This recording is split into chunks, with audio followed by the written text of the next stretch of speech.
So let's continue along with talking about our periodic table and kind of grouping and whatnot. Let's talk about metals, non-metals, and metalloids, or metalloids can also be considered semi-metals. First of all, let's talk a little bit about what they are, properties of metals.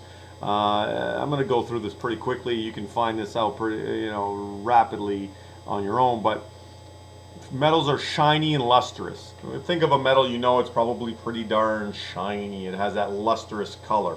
You could describe it as silver, even though that silver is a specific metal.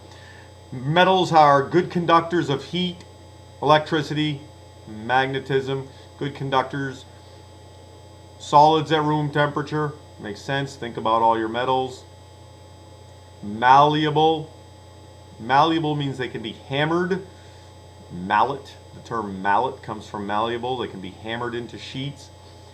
Ductile, ductility means they can be stretched or pulled into wires.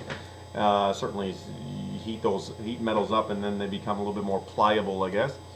Properties of non-metals, I'm just going to say the opposite. They're not shiny, they're not lustrous, they're not good conductors. They most commonly are gases at room temperature, etc. So those are your non-metals.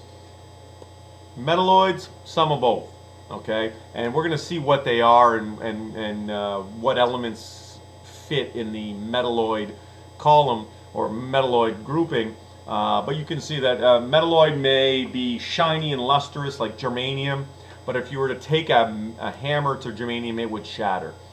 So those are your properties of metalloids. It might be a really good conductor of electricity or really good conductor of heat, like silicon, but again, not have that malleability or ductility.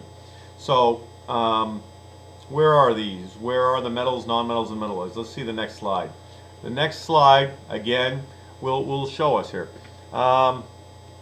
Your metals are the largest amount on your periodic table. Basically, the metals are to the left of the periodic table, and you'll see more specifically in a second. The metalloids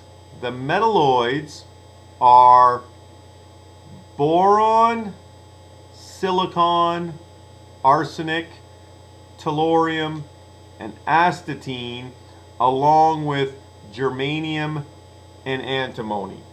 Now, there is this debate in the scientific community. Some people and some scientists say that astatine should not be a metalloid. Some people say that polonium should be a metalloid. You've got debates still going on. For our purposes, we're going to call boron, silicon, arsenic, tellurium, astatine, and germanium and antimony the metalloids. There's a red stairway kind of coming down in between these.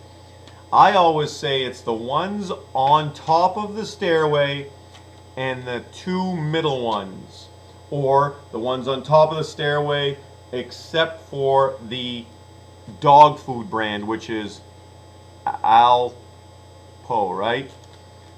I hate to write it capital. Alpo. Aluminum and polonium. So aluminum and polonium. Now going back to your metals, all the ones to the left of the stairway, we've got this little stairway in red, I'll put it in yellow, it just might be easier to see. All of these are your metals. So all of these elements, including the ones down below, those are transition metals or intertransition metals. So here's your metals. Your non-metals are the ones to the right of that zigzag stairway, the metalloids. So your non-metals are like carbon, phosphorus, boom, okay, these right in here. Now, we talked a little bit about non-metals getting together with metals to form ionic bonds. There's another way. Now that we see them, we know exactly where our metalloids and non-metals are. So that's the periodic table.